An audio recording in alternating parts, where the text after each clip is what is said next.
할렐루야. 우리 사순절의 기간이 이제 거의 끝이 나고, 우리 이번 한 주간은 사순절의 마지막 주간이면서 우리가 또 고난 주간으로 지나게 되고요. 우리가 다음 주일은 부활주일로 우리 함께 하나님 앞에 영광 돌리시면 좋겠습니다. 우리 사순절 기간 동안 제가 이 고난에 대해서 말씀을 쭉 나누고 있습니다. 다윗의 고난에 대해서 오늘 말씀을 나누고, 다음 주일에는 예수님의 부활에 대해서 말씀을 나누고요. 그리고 그 다음 주에 이어서는 이제 마지막으로 예수님이 당하신 고난의 이유에 대해서 함께 말씀을 나누시면 좋겠습니다. 그리고 우리 4월 셋째 주부터는 계속해서 제가 사복음서를 전체적으로 한번 예수님의 연대기순으로 말씀을 쭉 한번 나누는 그런 계획을 가지고 또 말씀을 준비하고 있습니다. 같이 기도해 주시면 좋겠고요. 우리 오늘 다윗이라고 하는 인물에 초점을 맞추고 다윗이 당한 고난에 대해서 말씀의 은혜를 함께 나눕니다. 제가 이 다윗이 당한 고난을 특별히 제목을 이렇게 잡았거든요. 언약을 내팽개친 자의 고난이다. 언약을 내팽개쳤다. 우리가 흔히 다윗이라고 그러면 하나님께서 굉장히 기뻐하는 인물이고, 또 우리 구약 성경에 다윗만큼 하나님 앞에서 인정받고 또 사람들로부터 존경받는 인물이 별로 없어요. 아브라함, 다윗, 이 두 사람을 들어서 예수님의 족보 가운데 딱 드러내는 그런 인물이죠. 그런데 제가 갑자기 이 다윗이 하나님의 언약을 내팽개쳤다, 그래서 고난을 당했다, 이렇게 제가 말씀을 드리니까 그런 일이 있었습니까? 라고 하시는 분들도 혹시 계실지 모르겠는데, 우리가 다윗이라는 인물의 어떤 역사 일대기를 사무엘 상부터 사무엘 하까지, 그리고 다윗의 마지막 모습은 열왕기 상에 이렇게 짧게 기록이 되어 있거든요. 솔로몬에게 왕위를 넘기는 과정에서 그 아들의 아도니아의 반역이 있고, 그리고 그 과정에서 다윗이 어떤 일들을 하게 있는 모습을 보면서, 전에도 제가 한번 그런 말씀을 드린 적이 있는데, 말년에 가서 열왕기 상에 솔로몬이 왕권을 이어받는, 다윗의 뒤를 이어서 왕위를 이어받는 그 사건 가운데 이 다윗이 병도로 자리에 누워있게 되잖아요. 거의 식물인간 비슷하게 말만 할 뿐이지 그 정도 저녁 못하는 그런 상황인데, 그 상황에서 아도니아라고 하는 다윗의 총애를 받는, 사실은 살아있는 다윗 아들 가운데 가장 장자거든요. 그가 반역을 일으키게 돼요. 아버지가 살아있음에도 반역을 일으켜서 스스로 왕이라 칭하고, 그리고 그 반란의 자리에 정치 또 군사, 종교적으로 이스라엘의 모든 주도 세력, 주류라고 할 수 있는 인물들이 다 그게 참여를 하게 됩니다. 이런 과정들을 보게 되면 이 다윗이 말년에 모든 어떤 실권, 나라를 다스리는 어떤 통치에 대한 실권을 다 잃어버린 상태였다, 그런 말씀을 제가 한번 드린 적이 있고요. 그리고 우리가 이 사무엘 하에 보면 다윗이 왕이 된 이후에, 이스라엘의 왕이 된 이후에 그 나라의 전쟁과 내란과 기근과 전염병과 또 자기 아들 압살롬이라고 하는 그 아들이 반역해서 다윗이 쫓겨다니는 이런 상황도 무수하게 일어나게 되고, 또 특히나 그 아들들 간의 고륙 상쟁이죠. 동생이 형을 죽이고 형이 자기의 이복누이를 강제로 이렇게 폭행하는 이런 사건들이 이 다윗 살아생전에 하반기에 쭉 이어가게 됩니다. 그래서 어떻게 보면 이 다윗이라는 인물이 초반기에 하나님 앞에 기름 부음 받고 왕으로 세워지고, 그리고 골리앗을 이기고 블레셋에 침략해서 이스라엘을 구해내고, 그리고 나누어졌던 나라를 하나로 통합해가는 그 과정 가운데서 가졌던 신실함이나, 또 하나님의 언약 가운데 믿음으로 살아가고자 하는 모든 일들이 그 하반기에 가서 완전히 무너져 내리는 그런 모습들을 보게 되는 거죠. 그래서 다윗의 하반기 일생은 어떻게 보면 하나님도 외면해 버렸고, 백성들의 신망도 완전히 잃어버린 그냥 명목상의 왕으로 남아있던 그런 모습이었던 것 같습니다. 그것이 일어나는 시점, 기점이 뭐냐 하면 바세바 사건이에요. 우리가 제가 오늘 본문에서 다윗이 언약을 내팽개쳤다라고 말씀을 드렸는데, 그게 가장 중요하게 부각되는 사건이 바세바 사건입니다. 이 바세바라고 하는 여인은 성경에 기록되어 있다시피 우리아라고 하는 다윗의 충성스러운 부하 장군의 아내입니다. 유부녀예요.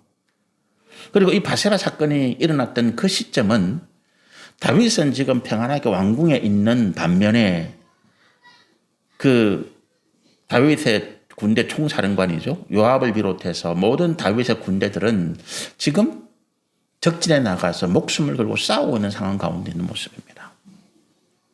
그런 상황에서 다윗이 주변 신하들의 만류를 뿌리치고 이 바세바라고 하는 여인에게 음심을 품고 그를 궁궐로 불러오게 되죠. 그리고 이 여인과 동침하게 됩니다. 그 다음에 이 여인에게 임신했다는 소식이 들려오게 되는 거예요. 다윗이 자기의 범죄를 감추기 위해서 우리아를 전선에서 불러들입니다. 휴가를 주는 거죠. 그래서 아내와 함께 동침하도록 만들었는데 이 우리아가 얼마나 충성스러운 장군이었는지 다윗이 특별 휴가를 주어서 그 아내와 함께 잠을 자도록 허락했음에도 불구하고 내 동료들은 지금 내 전우들은 전쟁에서 죽을 똥살똥 전쟁 가운데 있는데 나만 편하게 내 부인과 함께 잠을 잘 수 없다. 그래서 왕의 궁궐 수비대와 함께 잠을 잡니다. 다윗이 실패한 거죠. 그래서 다시 전선으로 복귀하는 이 우리아에게 편지를 하나 줍니다. 이걸 군대 총사령관인 요압에게 전해줘라. 왕의 명령이 거기에 담겨 있는 거죠.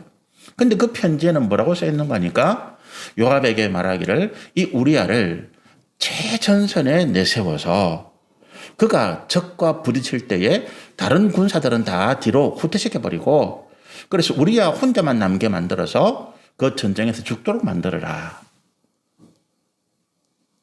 살인이죠. 자기의 죄를 은폐하기 위해서 충성스러운 장군을 그 전쟁의 최전선에서 고의로 죽도록 만드는 이런 일을 계획하고 지시하게 되고 요압이 이 명령에 충실하게 따릅니다.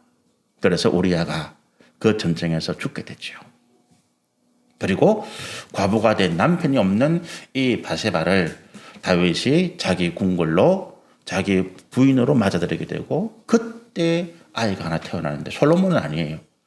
그 아이가 성경에 보면 한 달 태어나서 나중에는 죽게 되죠. 이 사건이 이 다윗이 그가 언약을 망각했다, 팽개쳤다라고 하는 결정적인 사건인데 왜 그렇습니까? 그가 왕으로서 평안해지니까 국내에 그에게 도전하는 그의 왕권을 위협하는 세력이 아무것도 없어요.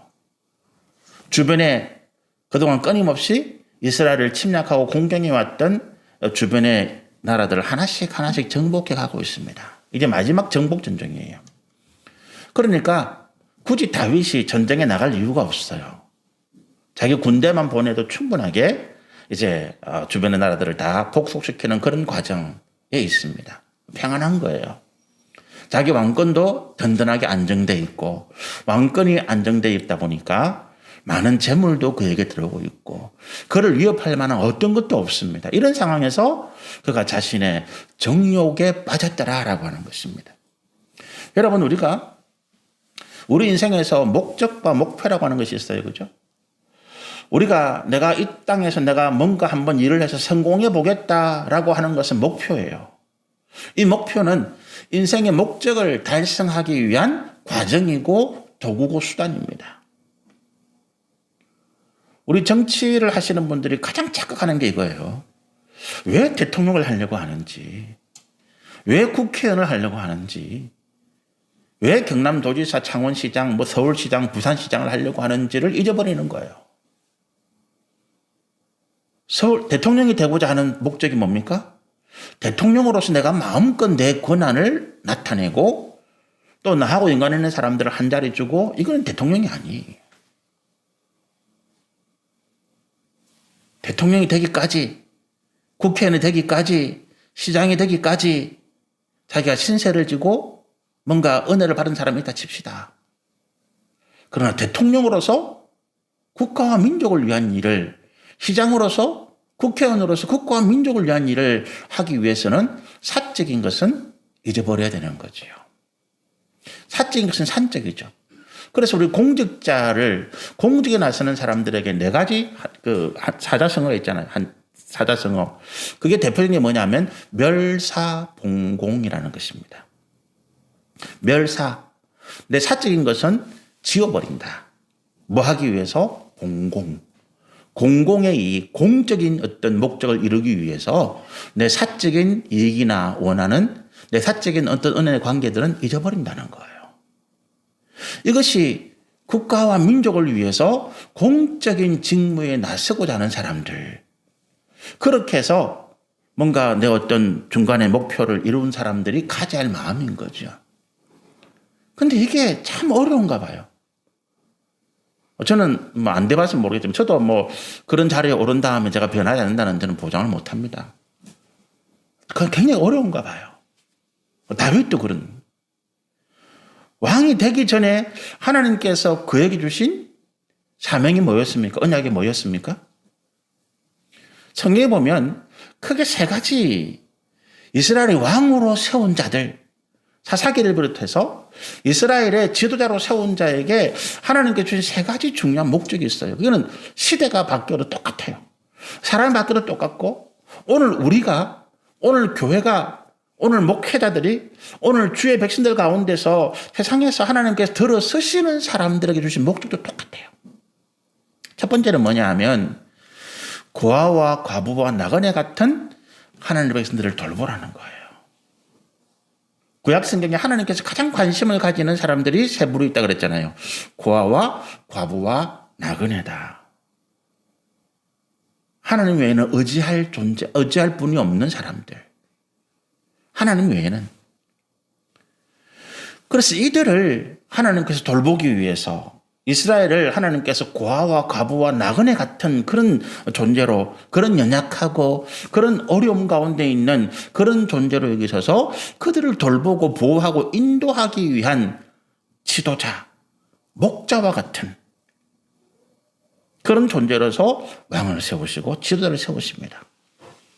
그리고 그 백성들을 돌보고 보호하기 위해서 능력도 권세도 재물도 지혜도 주시는 거죠. 근데 이것을 내 정과 욕을 위한 수단으로 삼아버린 거예요. 언약을 망개한 것입니다. 언약을 내팽개친 거죠. 두 번째 목적은 뭐냐 하면 하나님의 말씀을 통해서 하나님의 말씀이 구약시대 보면 지도자들에게 와요. 그죠? 왕에게, 선지자에게, 제사장에게, 사사시대는 사사들에게 하나님의 말씀이 그들에게 와서 그 고아와 과부와 나그네의 또 하나의 어떤 공통점이 뭐냐면 이 사람들이 먹고 살기에 자기의 생존에 급급해서 주의 말씀을 배울 기회가 없진다. 우리가 어렸을 때 가난할 때에 가난한 집안에서 먹고 살기에 급급하니까 하루 뭐 두 끼, 한 끼 먹는 것도 급한데 자네들 공부에 엄두도 안 내잖아요. 못 냅니다. 그죠? 특별하게 그중에 야, 우리가 앞으로 살아갈 길은 지금 우리는 힘들고 고통스럽고 어렵지만 앞으로 우리 자녀들, 우리 가문이, 우리 다음 세대가 살아갈 길은 교육이다. 거기에 관심을 가진 분들이 정말로 굶어가면서 그 자녀들을 교육시킨 거예요. 우리나라가 교육열이 대단히 높다. 그 교육열 때문에 사실은 우리가 이만큼 전 세계적으로 발전된 거죠. 1차 세계대전 이후에 전쟁의 어떤 그런 가운데 우리나라만큼 이렇게 발전한 나라는 그게 드물어요. 그런데 거기에 저는 가장 큰 이유가 뭐냐? 교육열이에요. 우리 부모님들이 굶어가면서 자녀들을 교육시킨 거예요. 하나님의 백성들이 우리가 살아가면서 먹고 마시고 입는 것, 육신의 것보다도 더 중요한 게 뭡니까? 하나님을 알아가는 것이거든. 그런데 우리가 거기에 소홀하게 될 때 하나님께서 그 지도자를 세우셔서 하나님의 말씀을 통해서 그 백성들의 정체성을 세우는 거예요. 그런데 제가 우리 민족의 우리나라의 교육에 대해서 말씀을 드렸는데 우리가 교육을 하면서 한 가지 놓친 게 뭐냐면 이 정체성의 문제예요. 왜 우리가 교육받아야 되느냐라고 하는 거지. 왜 우리가 세상을 살아가는데 지식과 지혜가 필요한가라는 것입니다. 왜 학문이 필요합니까? 이 학문을요, 내가 더 잘 먹고 더 잘 살고 더 내가 다른 사람보다 높은 지위에 오르는 수단으로 살아온 사람은 다 망하는 거예요. 실패입니다. 그거는 교육의 실패예요. 우리 오늘 우리나라 교육의 실패가 거기 있는 거예요. 우리가 아이들을 잘 가르쳐서 좋은 성적을 받게 하고 좋은 성적을 가지고 이 아이들이 좋은 대학에 가고 좋은 대학에 간 이 아이들이 좋은 직장, 좋은 자리, 남들보다 더 좋은 어떤 그것에 나가서 성공하기를 바라는 부모들의 마음, 이것은요, 교육에 대한 목적이 잘못된 것입니다. 우리가 왜 배워야 합니까? 사람답게 살기 위해서요. 사람답게. 내가 비록 못 먹고 못 입고 내가 지금 헐벗고 굶주려도 사람답게 살기 위해서는 배움이 필요한 거예요. 이 땅을 살아가는 그리스도인들이 예수 믿고 세례받고 하나님 앞에 믿음으로 살아간다는 사람들에게 세상과 다른 한 가지 구분점이 뭡니까? 진리의 말씀이라고 하는 거예요. 진리의 말씀이에요. 진리의 말씀이 우리 가운데 있을 때에 비록 내가 범죄하더라도 이 말씀이 계속 나를 찌르고 이 말씀이 계속 나를 경계하고 책망을 통해서 내가 다시 회개하고 진리의 삶 가운데 믿음의 삶 가운데 돌이킬 수 있다는 거예요. 이 말씀이 없는, 그래서 말씀이 없는 백성은 망하는 거예요. 하나님의 말씀을 알지 못하는 자는 살아있지만 짐승 같다. 성경이 그렇게 표현하는 게 거기 있는 거예요. 그런데 이스라엘 백성들이 그 먹고 살기에 급급한 주변의 침략 가운데 고통하고, 우리가 사사시대의 그 유명한 사사 기드온 같은 경우에 먹고 살기 위해서 그 포도주 틀 속에 들어가서 그 사람 하나 겨우 옹크로 들어가는 그 자리에 들어가서 손으로 나락을 까는, 먹고 살기에 급급한 그 상황 가운데 하나님께서 기드온에게, 이스라엘의 지도자에게 하나님의 말씀을 주시는 거예요. 그리고 우리는 육으로만 사는 존재가 아니라 먹고 입고 마시는 이 육의 급급한 존재가 아니라 우리는 하나님 나라와 그 의를 위하여 살아가는 존재들이다. 이 정체성을 새롭게 하는 거예요. 우리 한국 교회가 어려웠을 때요, 일제시대, 6.25 때 저는 우리 선배들 가운데, 선배들이 주신 말씀 가운데 기가 막힌 몇 번 제가 한번 말씀드렸죠. 목사님들이 그때는 한 달에 살 한 말도 안 줄, 성도들이 가난하니까 헌금도 못하고, 그래도 일반 우리 성도들은 덜해서 일도 할 수 있는데 목사님들은 그때는 몇 교회 맡아서 뛰어다니니까 정신도 없고, 그 성도들이 주면 먹고 안 주면 못 먹는 그런 시대. 사모님이 저녁을 하려고 보니까 아무것도 없는 거야. 목사님이 그 형편을 알은 거예요. 그랬는데 사모는 이렇게 이야기하는 거야. 그 아궁이에 솥에 물 붓고 밑에 불 떼라고. 사모님이 이야기하는 거죠. 아니 아무것도 할 게 없는데 왜 솥에 물 끓이고 불을 뗍니까? 아무것도 없습니다, 목사님. 그러니까 그 목사님 말씀이 뭐냐 하면, 우리 집에 때가 되었는데 저녁에 끼니를 해야 되는데 아궁이에 연기가 안 나면, 굴뚝에 연기가 안 나면 성도들이 걱정한다는 거예요.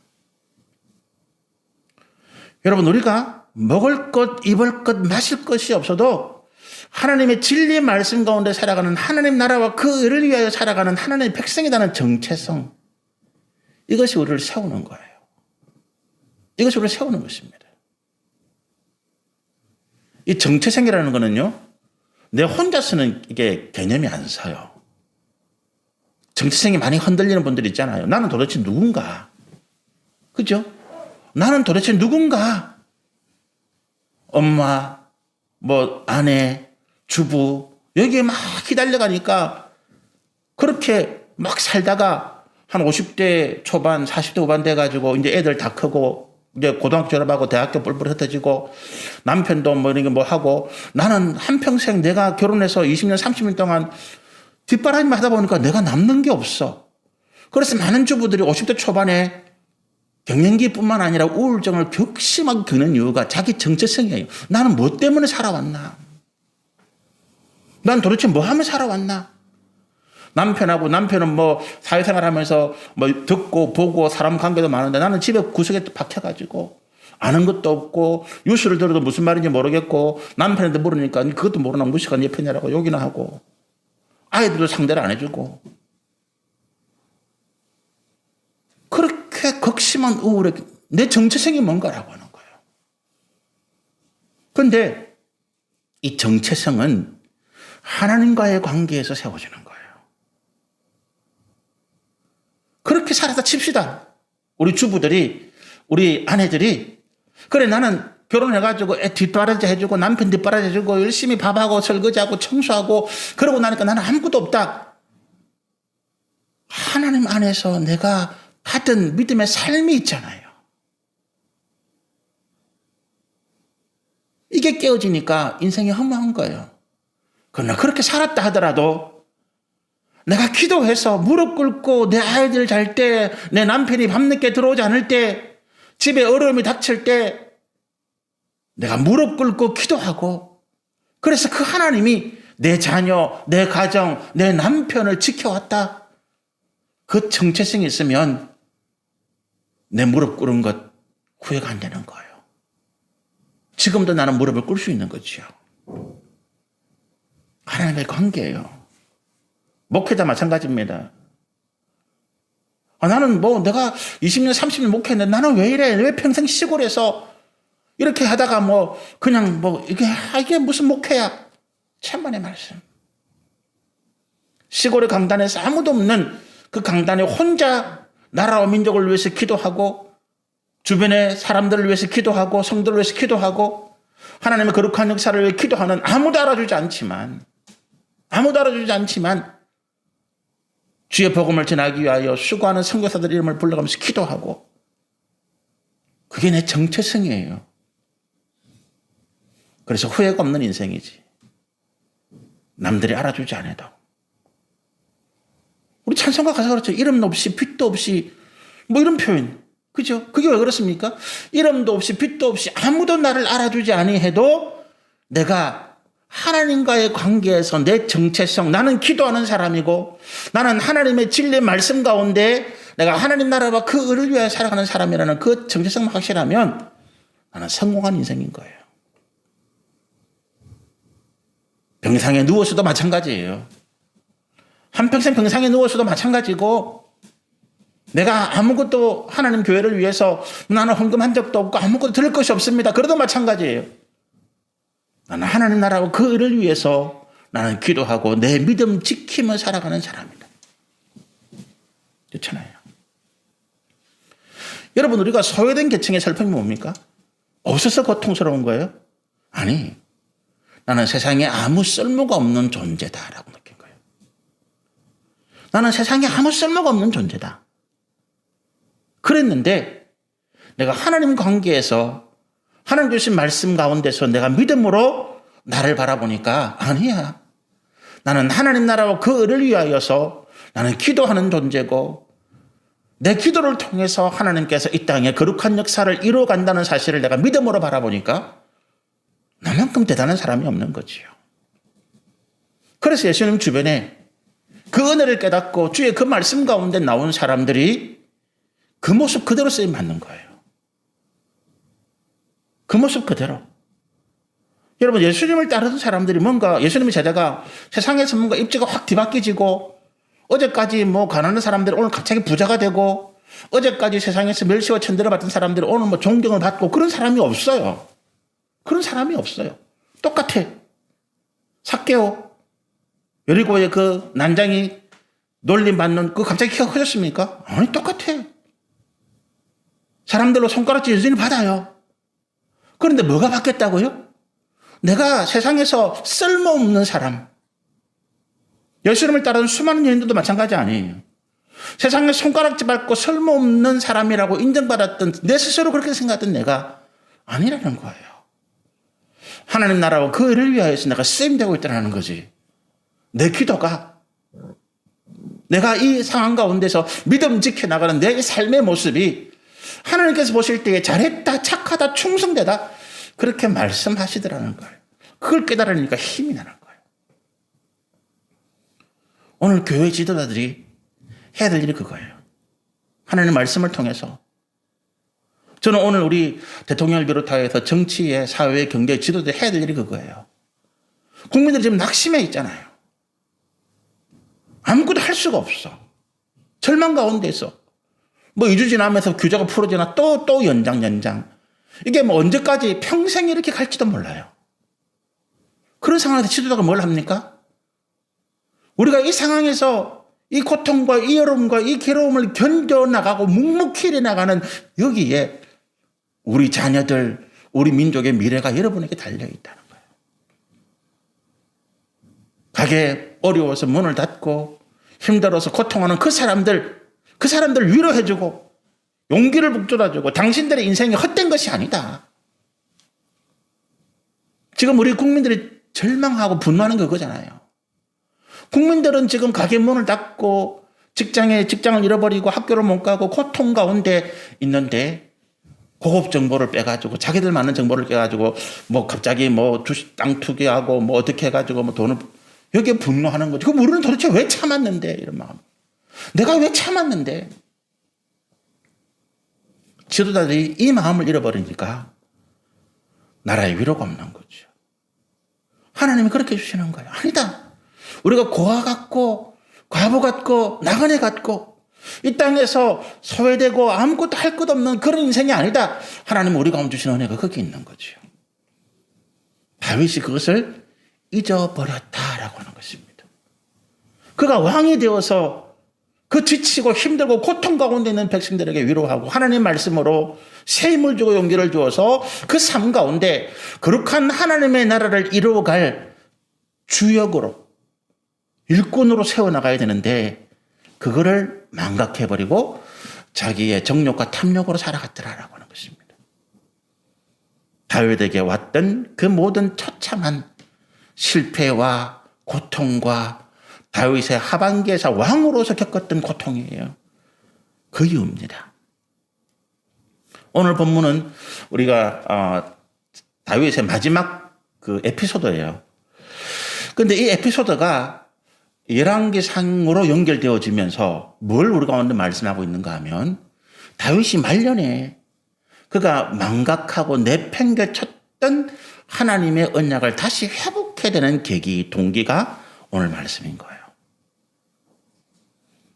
자기의 왕의 절정에 있을 때, 정점에 있을 때 내가 거느린 군대, 내 나라의 부강함 이 모든 것들을 생각하면서 자기 스스로 만족하고 교만할 때 하나님께서 선지자 갓을 통해서 딱 때리잖아요.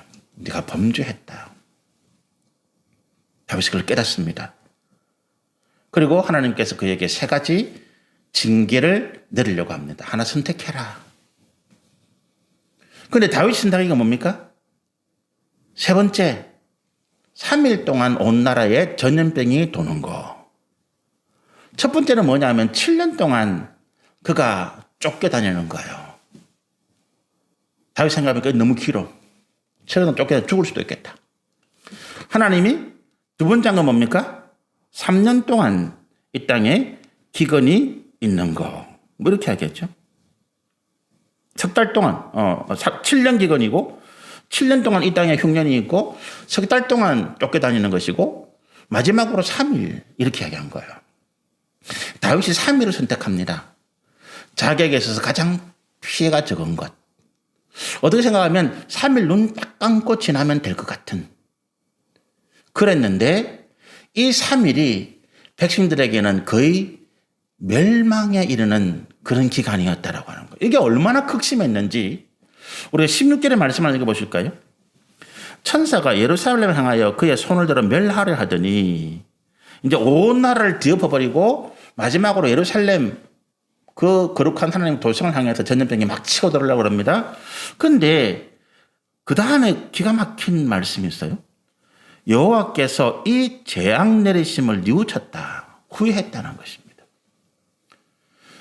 하나님이 3일 동안 온 이스라엘 백성들에게 기근이 내려가가지고 죽은 사람만 7만 명이에요. 피해가 너무 극심하니까 하나님이 생각하시기를 내가 너무 심했구나라고 하는 거예요. 누가 후회했다고요? 다윗이 아니라 하나님이 후회하신 거예요. 내가 너무 심했구나. 그래서 그만해라.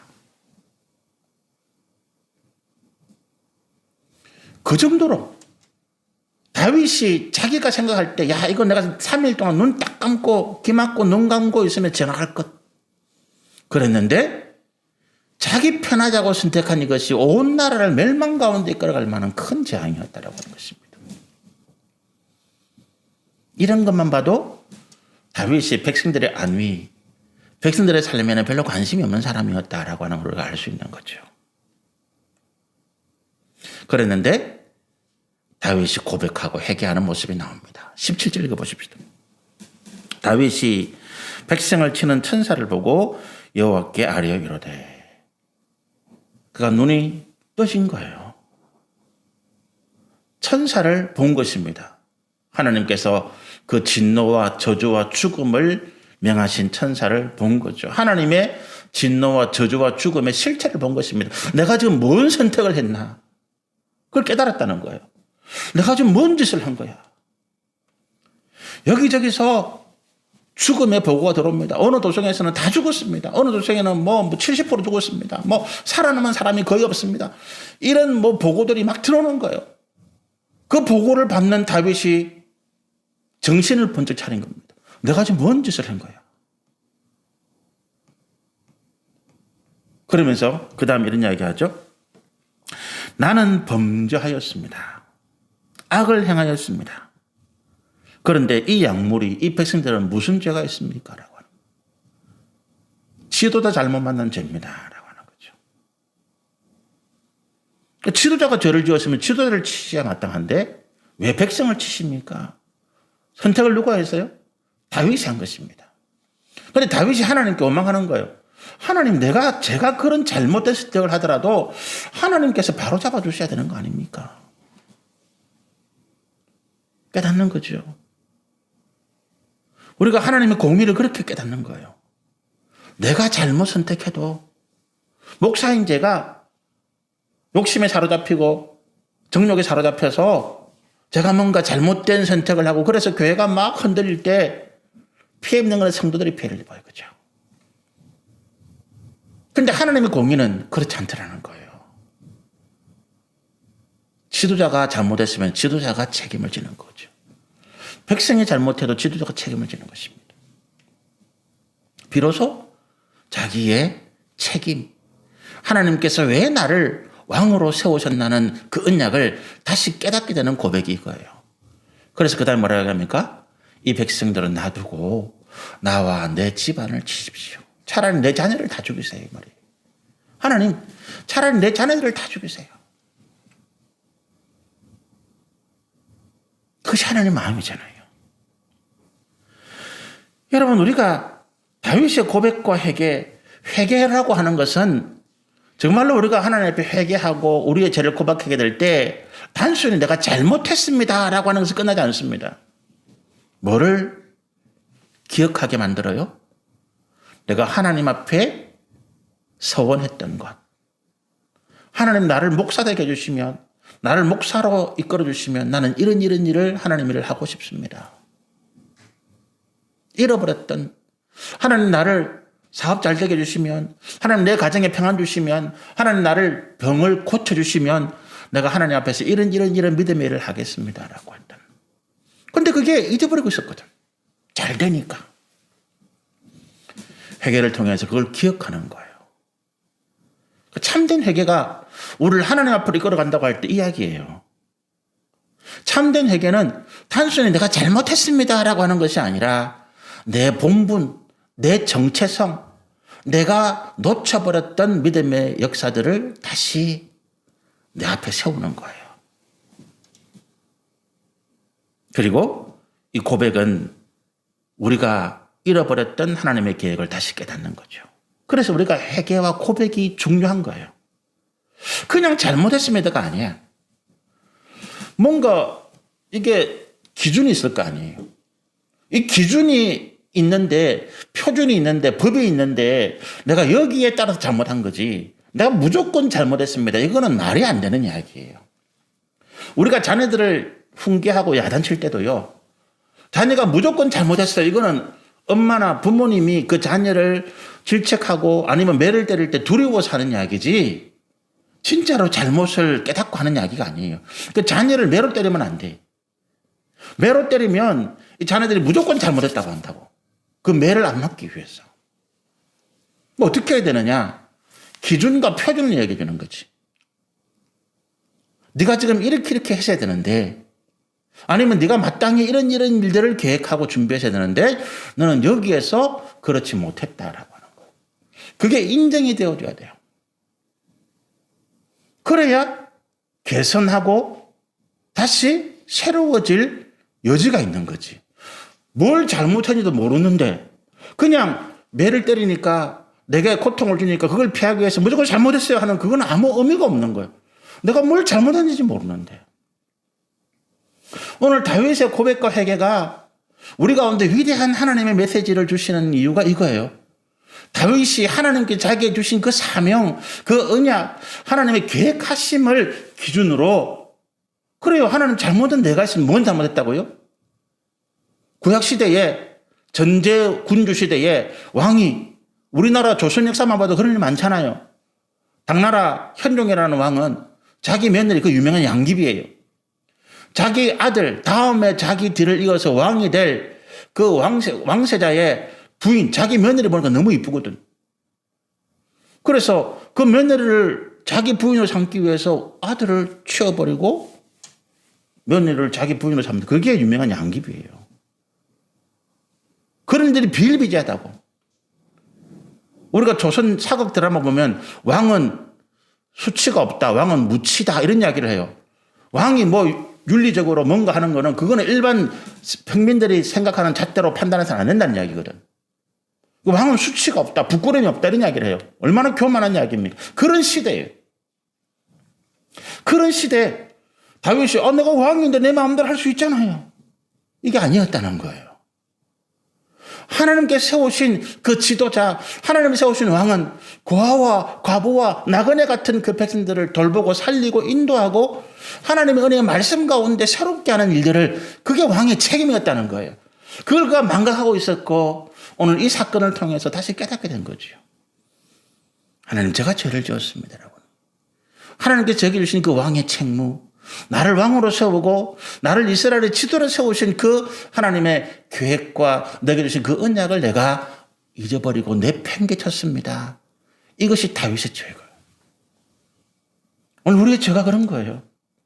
오늘 교회가 하나님으로부터 징계받고 하나님 진노 가운데 있고 세상의 어떤 손가락질과 어떤 비웃음 하는 이유는 그거예요. 다른 데 있는 게 아니에요. 교회가 세워진 그 목적, 이 땅의 그리스도인들이 살아가는 그 목적과 사명을 우리가 잃어버렸더라. 그래서 오늘 하나님 주신 말씀 앞에 우리가 다시 새로워지기를 원하는 줄로 믿습니다. 이 고백이 이게 이제 마지막에, 그죠? 이게 사무엘하 24장 마지막에, 그 다음에 열왕기상 1장으로 솔로몬의 어떤 저기로 넘어가는 이유가 연결되는 시점이 이거예요. 다윗이 회개하고 고백하고 자기가 내팽개쳤던 사명을 다시 회복하고 난 다음에 한 일이 뭐냐? 그럼 왕권이 없어졌다 그랬잖아요. 뒷방 늙은이냐? 그 다음에 왕으로서 세울 사람 아도니아가 아니라 자기의 욕망, 자기와 똑같은 사람이야. 아도니아는 자기와 똑같이 정욕과 탐욕에, 그래서 그거를 함께 누릴 수 있는 사람. 야, 우리가 성공한 사람들 아니냐? 야, 우리가 뭐 때문에 뭐 전쟁했는데, 우리가 뭐 때문에 이 고생했는데, 야, 우리끼리 잘 먹고 잘 살자 공신으로 하고, 그래서 정치, 군대, 종교의 주류들을 모아서 반역을 일으켰던 아도니아를 내팽개치고 그가 솔로몬을 택했던 이유가 여기 있는 거예요. 하나님의 언약, 하나님 주신 그 거룩한 사명을 누가 감당할 것인가? 솔로몬이더라는 거예요. 우리가 솔로몬, 그도 나중에 변합니다마는 우리가 열왕기상 3장에 있는 솔로몬의 유명한 판결, 열왕기상에 있는 2장에 있는 그 3장에 있는 그 솔로몬의 지혜를 구하는 내용들, 그런 과정들을 보면 정말로 솔로몬이 자기가 하나님께서 세우시는 왕으로서의 사명을, 언약을 감당하기 위해서 몸부림치는 모습을 보잖아요.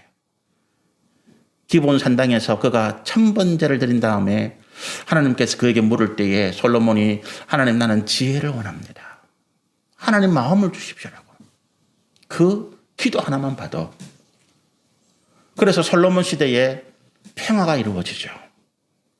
다윗은 주변에 평화를 목적으로 주변에 계속 전쟁한 사람이에요. 이 역설이잖아요. 평화를 구한다면서 계속 전쟁을 해. 그래서 다윗이 하나님의 성전을 세우려고 할 때 하나님이 노하잖아요. 너는 피가 손에 너무 많이 묻었어. 그 말은 단순한 의미가 아니라 너는 화평을 이루지 못한 자야 라고 하는 것입니다. 하나님의 교회는 전쟁이 아니에요. 화평이에요. 다윗이 그 나라와 민족이 화평하기 위해서 주변에 모압이니 암몬이니 블레셋이니 뭐 다 점령하는데 그 역설이에요. 전쟁을 통해서는 화평을 이룰 수 없다는 거지요. 저는 그런 면에서 지금 우리 문재인 대통령이 이 대북 정책의 일정 부분 저는 동의를 합니다. 무기가 많다고 전쟁이 없어지는 게 아니에요. 화평은 그렇게 이루는 것이 아니죠. 그런데 솔로몬 때는 정말로 화평이 왔어요.